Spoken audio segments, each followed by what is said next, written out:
KTP 2020 to 2022 rong bol na kalpui tlang thin te kan unau te nen tu hei sang ni som ni le palia half year meet KTP te na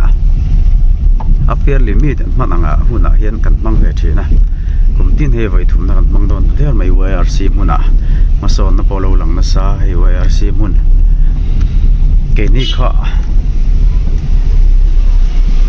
hun har sat lai covid silen na sat laia thil ti ho kan ni wang khange mani kai ngai e me ma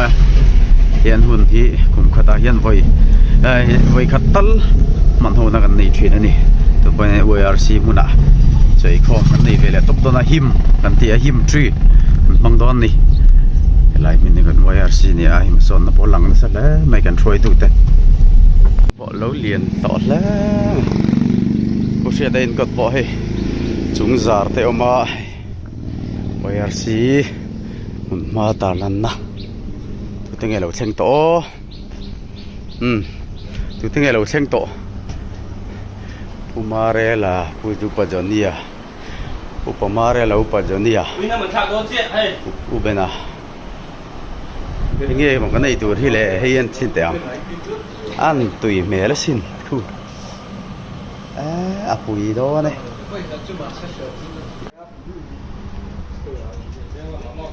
anh thò mà rộn nó khúc mày hi le palai half holiday kan này anh tia anh lá kan him pual hiền mà xe rộn theng ma chuông lem lei lo hey bún mình đi mấy tur thiên liên soi rụt rụt à rộn theng ma lệ chuông xí lo watching eo hey bộ ấy đây cái phật tu bùi chỉ bị phật sana à buổi cha khóc mày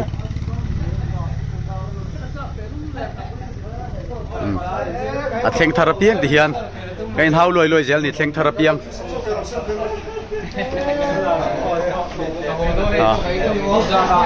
cái này cho anh tỷ đàn này theng therapy kan hao gel anh phẳng muốn anh phẳng vel kan tu mình hi lâu bị nó sẽ tỏ lẽ mà cần trôi từ tên bị nó sẽ lẽ thật thật cần gì cần lụt xin nga lại cần thun lại cần thil phun vel hậu khá lâu liền nal tỏ sẽ thà thế trên hành lạc bùa hay hiện từ bây April từ bây lâu liền tỏ thế này chuan hay hi thì về lại giờ rel sốc ông khá là nhẹ từ chuan bùi tỏ thế này và hành thọc thật thật em member te tan rual zar chum tho zar va kan ni heng te po pui hle maya ko sanin ramin la chhor do ni hei na hi la kal mek zel ni a hei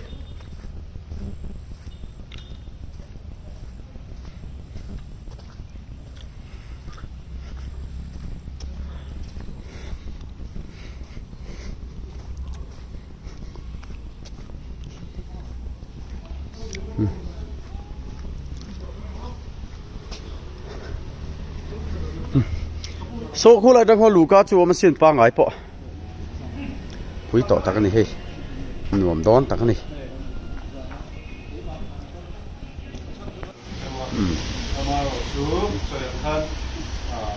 đây, còn pension chuộc thar te, pensioner po la antel về đêm ti, sớm na, xia mà này, anh sẽ xin lấy đây, sớm na. aduh zong anding anak si kau tuan lupa kamu dia kita ada kerja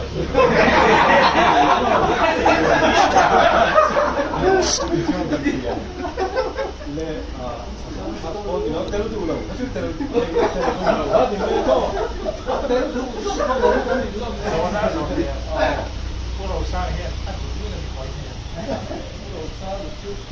Dani mi puart la te lo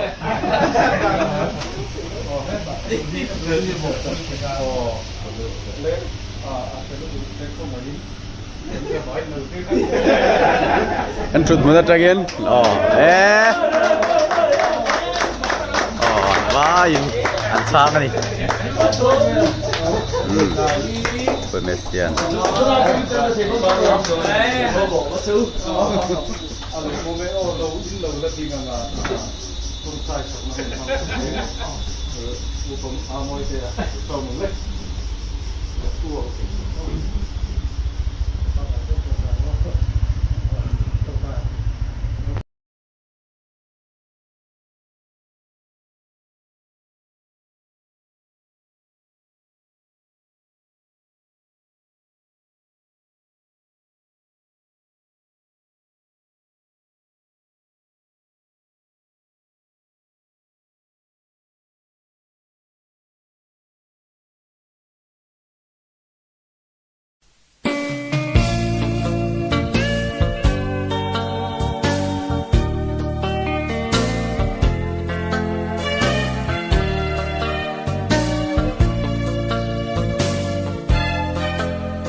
We